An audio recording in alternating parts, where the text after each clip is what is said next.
Leaders were signalling their congratulations, so a sense of relief, I think, in Europe that Biden is the president-elect. There was a lot of welcome, particularly over the fact that Biden has said he would bring the US back into the Paris Climate Agreement fold. But there was also this carefully worded suggestion about the challenges that are faced in the future and cooperation on those challenges together. One of the big issues that European leaders are going to be thinking about is NATO. Trump was seen as being divisive, not particularly supportive of the alliance, whereas Joe Biden is seen as somebody who's a big supporter of NATO and may look to reinforce the alliance. But there are some aspects of that he won't be changing from the Trump administration, including perhaps the 2% of GDP that Trump demanded that other NATO members pay their fair share. That's likely to remain the status quo. And there's the suggestion that Joe Biden will not be making a U-turn on other important decisions. Joe Biden isn't going to change Washington's approach to international issues overnight because he can't. It's a mistake to believe that everything changes. Europe must, above all, count on itself. Nothing will be easy. There are also many issues where I don't think anything is going to change there. There's also the issue of trade. This has been a massive problem with all these tariffs that Trump has been imposing on EU products over the last few years. Now, Joe Biden comes into the presidency with a US trade deficit of $170 billion with the EU. So trade is something that is going to be continuously a difficult issue. There's also talks coming up over the digital tax on tech giants, which have caused friction over the past year or so. And there is this continuing dispute over subsidies for Airbus and Boeing. So that is unlikely to resolve itself very soon. Now, the EU has also been pushing ahead with this agenda of more sovereignty in defence, in trade, trying to perhaps rally itself up against the US. And that is also unlikely to change. This marks a new chapter in European history, one where Europe is independent, where we can be proud of our European culture and identity. We'll be able to stand up against China, against the United States, against the disorder we are currently witnessing. European strategic autonomy is goal number one for our generation. We're sending a message not only to our citizens, but also to the rest of the world. Europe is the world power. And then, of course, there's the issue of Brexit. Those negotiations not going too well between the UK and the EU. But the EU is hoping that a Biden presidency will not give special treatment to the UK, particularly if there is that no-deal Brexit. So lots of issues that Europe is waiting to find out about. But the reality is Joe Biden has so much on his plate domestically, trying to create that harmony within the US. And let's not forget that Trump gained more than 70 million votes. Trumpism is alive and kicking, and Joe Biden is going to have to do an awful lot to reach out to those voters. All right, Shalom, Halak Sekai, Halayim La Yahweh, by Hashem Yahweh Shai, by Hashem Harakak Wadash Ma'amah. Double honors to the elder apostles of Great Millstone, and salutations to the Akim that are pushing the truth to sincerity and truth, and peace and blessings to the men, women, and children that believe in the name of Yahweh by Hashem Yahweh Shai. All right, this is Halak Sa'an by Yasharala, out of the Lions Den camp and here in Jacksonville, Florida.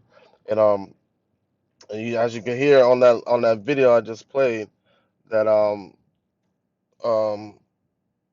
it says, the caption says, friend or foe, EU unsure how Team Biden will treat Brussels. All right, and that's just the thing. You heard the one of the ambassadors of France say that, Europe is fine without the United States. So Europe is the powerhouse. Europe is the powerhouse nation. All right, so you have NATO and the EU, who Trump has somewhat severed the ties between European Union or NATO and the United States, causing issues between the two when they're supposed to actually be allies. So a kingdom divided within itself cannot stand. All right, so that's and America was the front runner for the European Union and NATO. So now you see that they don't need America anymore, and the trade deficit is what, 70 something billion dollars. I'm not sure what you said, but this is the things that if Biden gets into office, he's gonna have to deal with, and if Trump stays in office, because it's looking like it could go either way. If Trump stays in office, he's going to continue severing those ties between NATO and America, and ultimately the European Union. And what is that going to result to? That's going to result into what the scripture says, and these shall turn and hate the whore. All right. So you're witnessing prophecy being established right here and before our eyes.